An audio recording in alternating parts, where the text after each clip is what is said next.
5 राज्यों में चुनाव प्रचार समाप्त होने के बाद राहुल गांधी अपने निर्वाचन क्षेत्र वायनाड पहुंचे, जहां उन्होंने इंडियन यूनियन मुस्लिम लीग के नेता पी हाजी पर लिखी गई एक किताब का विमोचन किया और इस दिन उन्होंने राजनीति के दिग्गजों को लेकर कई खुलासे भी किए। इसके साथ ही ये भी संकेत दे दिया कि वो अगला चुनाव वायनाड से ही लड़ेंगे।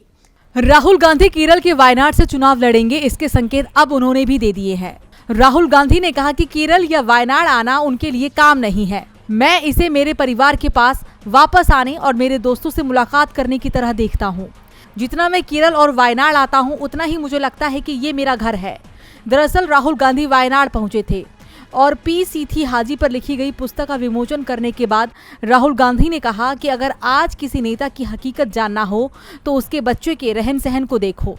हाजी से तो मेरी मुलाकात नहीं हुई, इसलिए उनके बारे में मैं ज्यादा नहीं जानता, लेकिन उनके बेटे पी बशीर को देखकर अंदाजा लगाया जा सकता है कि उनका व्यक्तित्व कैसा रहा होगा, क्योंकि बशीर में उनके पिता की छाप दिखाई देती है।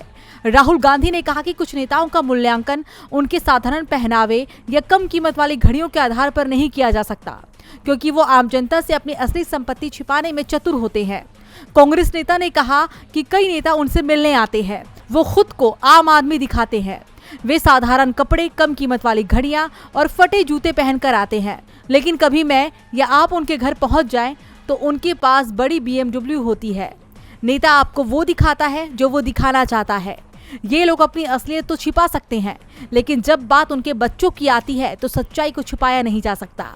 लोगों को सही मूल्यांकन के लिए मैं राजनीति में 18 साल से जो मैंने सीखा उसे देखकर कह रहा हूँ।